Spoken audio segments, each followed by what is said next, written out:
So it's 2012, and there are rumors going around the British basketball community that the Manchester Giants are planning to come back to the British Basketball League. But exactly who are the Manchester Giants, and when was basketball ever big in Manchester? I think we should recap this one. Let's go back and take a look.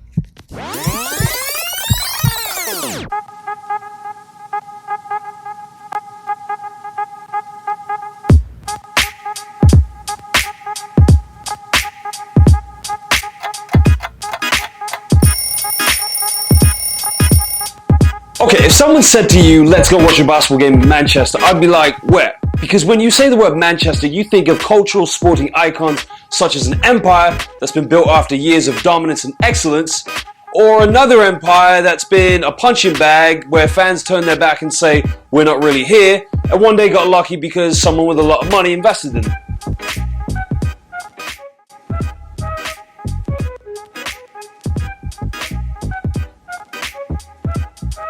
So the question I'm dying to know right now is, when did basketball first come to Manchester and how did it evolve? I'm going to need to make a phone call.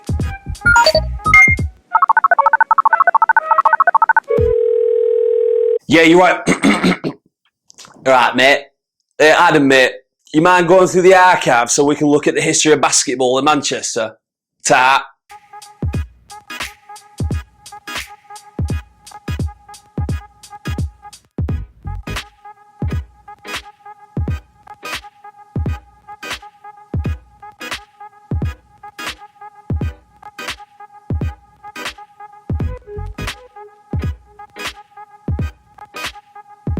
Wait a minute, you say two clubs made one? Wait, what? Hello? Okay, that was Adam. You can find him on Twitter. He is at Bram161MCR. Now, what Adam just told me was that in the 70s, there were two basketball clubs in Manchester that formed in the greater Manchester area, and we're going to take a look at those two clubs right now. So if we just go south to Greater Manchester to a town called Sale, there's a club called Stretford Basketball Club in the mid-70s, who were the original team for the Manchester Giants. And if we just go east to the small town of Stockport, there's a team called Stockport Belgrade, who would end up being Manchester United Basketball Club. What? Thy kingdom built by Sir Alex Ferguson. Yes, they had a basketball team. But before we start looking at the Busby Basketball Boys, we must go back and figure out how they came into the picture and what relevance they had to the Manchester Giants. So Stockport Belgrade were a pretty good basketball team, and they were coached by this guy, Bill Bezic. Unbelievable. British basketball is full of secrets and surprises. First, Manchester United has a team, and now the guy who used to be assistant manager of Middlesbrough and spent his whole career following the Wally with the Brolly was one of the greatest basketball coaches in the United Kingdom. What's next? X-Men playing basketball? Oh, I forgot. Nicholas Holt used to play for Reading Rockets. Of course, how could I forget? So the basketball team Stockport Belgrade were a huge success under Coach Bezic. They ended up signing this American guy called Bob Martin, who turned out to be one of the best shooting guards to ever play in the league. He once scored 52 points against the then Manchester Giants, also known as ATS Giants. This picture here is them playing in the Karachi Cup, yes, the top European level at that time, against Belgrade Red Star. Unbelievable. But in 1981, the Stockport club decided to move to Warrington in the new Spectrum Arena. They have some good seasons, but something changes pretty quickly. And guess who comes knocking on the door wanting to buy a basketball team? But why would Manchester United want to buy a basketball team? Well, why not? Look at all the big teams in Europe. They all have basketball teams.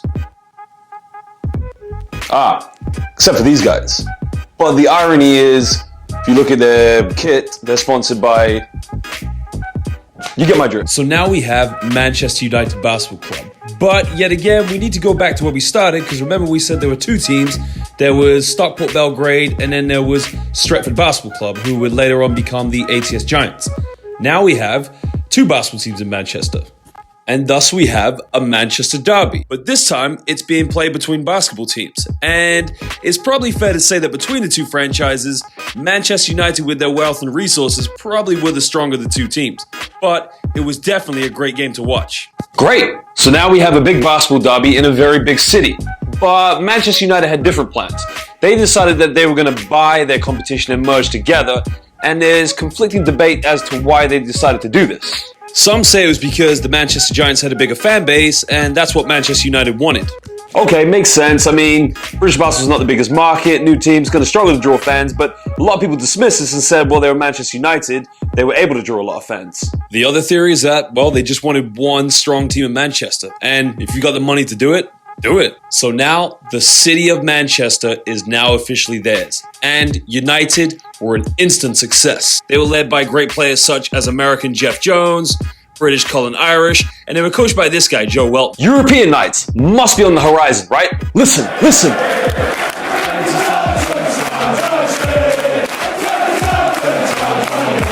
Okay, so they played against Real Madrid and Sabona. And guess who was playing for Sabona? The late, great Drazen Petrovic, former NBA and Euro legend. And there's an article online with Jeff Jones where he talks about how Real Madrid and Sabona came to Manchester to play against United and completely sold out the Stretford Leisure Centre. Yeah, I know. Real Madrid, Sabona, playing against a British basketball team, unbelievable. And if you're not sure who is Drazen Petrovic, well, here are some highlights of him going to work on the greatest player of all time. But unfortunately, the whole Manchester United Basketball Club thing didn't last long. It only lasted a few more seasons. And essentially what happened was there was a managerial change at the football club, and the guy who has an endorsement for chewing gum wasn't a fan of the whole idea. Now, at that time, Manchester United weren't what we know them to be right now.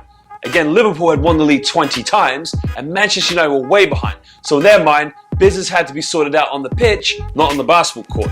And what happened? Manchester United Basketball Club, they were gone. Now, they were survived by a group of businesses who rebranded them as the Manchester Eagles. That only lasted 1 year. And then what happened the year later? The club was rebranded one more time, and the Giants were back in Manchester. Let's move into the 90s. First season back as the Manchester Giants in the 1989-90 season, they managed to finish second place to Kingston, who had completed a quadruple and led by the great Alton Burt. Now, for Manchester, they were able to get all the way to the semi-finals and the playoffs, only to lose to Sunderland in a very close overtime game. Now, for the third position place, they did beat the Bracknell Tigers, so things are looking good. The following year, they finished in 6th place, and in the playoffs, they matched up again with the Bracknell Tigers, except this time, the Bracknell Tigers were able to get their revenge on the Giants. And the next few seasons weren't looking so great for the Manchester Giants. But yet again in this roller coaster story for the Manchester Giants, fortunes would change again. They got bought out by this very big American company called the Cook Group, who invested a lot of money into them, and in the next 2 years was completely different. In the 1993-94 season, they finished third, made it all the way to the semi-finals, losing to Kingston, but the following year, in 94-95, they finished fourth, and they made it all the way to the final. Now, they just narrowly lost to the Worthing Bears, but the following season, 1995-96, something bigger was going to happen to them. The Giants had moved into the Manchester Evening News Arena, and they set the record for attendance in their opening game against the London Leopards in the 1995-96 season with 14,251 fans. I went to that stadium in 1999. It was like going to an NBA game. That season, they were able to attract some of the hottest British talent in Mike Bernard, Kevin St. Kitts, Danny Craven, and they were also able to acquire former Manchester United star Colin Irish and former coach Joe Welton. Happy reunion, right? With all this money being invested in the club by the Cook Group with a new stadium and fresh talent, the problem for the Giants was results were underwhelming. For example, in 1996, they finished in 5th place. Okay, they did beat the Leopards in 4th in the playoffs, and in Game 3 of the deciding game, winning by 2 points on the road in London. But they lost in the semi-finals to the London Towers. The following year, in 1997, they finished in 6th place and were swept out the playoffs by the Sheffield Sharks. Now, 1998, it got worse. They finished in 8th place. But in the playoffs, they did beat the first-seeded team, London Leopards, again, making it to the semi-finals. But again, Tony Dorsey, Nigel Lloyd, Clive Allen, proving to be too much for the Manchester Giants. The following season, it was about to change. They brought in Nick Nurse as their new coach. You might know him as the current NBA champion with the Toronto Raptors. They were able to sign Tony Holly from the Thames Valley Tigers, John White from the London Leopards, but the biggest signing was Tony Dorsey from the Birmingham Bullets, the league's best player. And the Manchester Giants meant business this season.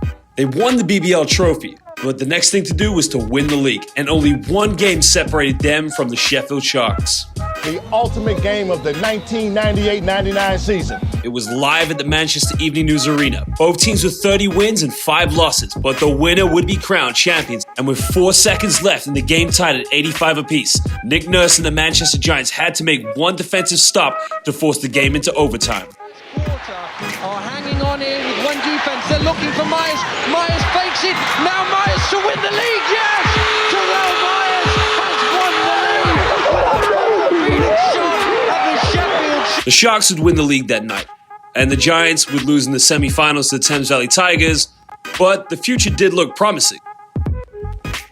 So the following season, they made 2 big signings, Travis Conlon from the Sheffield Sharks and a guy called Phil Handy from the United States, who's currently now an assistant coach for the LA Lakers. They would get their revenge against the Sheffield Sharks in the opening game of the 1999-2000 season. They would also go on to win the Northern Conference as champions and win the playoff championship against the Birmingham Bullets. But this is where it all goes downhill. They lost a lot of key players the following season, and the year after that, 9 games into the 2001-2 regular season, the Manchester Giants unfortunately had to fold. But it wasn't over for the development of basketball in the city of Manchester, because a former player and coach of Manchester United days, Jeff Jones, and a guy called Joe Forber, kept basketball going through a club called Manchester Magic. Joe Forber was a youth coach for Manchester United where he developed a young player called John Amici. Amici would go on to have a career with the Cleveland Cavaliers, Cholet, Panathinaikos, Bologna, Sheffield Sharks, Limoges, and he would spend his last 2 years with the Orlando Magic and the Utah Jazz. With the backing of John Amici and the newly built John Amici Center, the club would be called Manchester Magic, I think because Amici was playing for the Orlando Magic. And they would develop some very prominent British talent such as Ben Eves, Andrew Lovedale, and Jeff Jones' wonderful children, Georgia Jones, Cal Jones, James Jones, and also NFL superstar Menelik Watson. Well, that was a fun journey, and now we're back where we started. So now we know who the Manchester Giants were and just how important the game of basketball was to the city of Manchester. But there's one more question. Why bring the Manchester Giants back for a second time? Well, down to the hard work and determination of these 2 men and the commitment they put to the Manchester Magic, they wanted a top professional club for the players who came back to Manchester.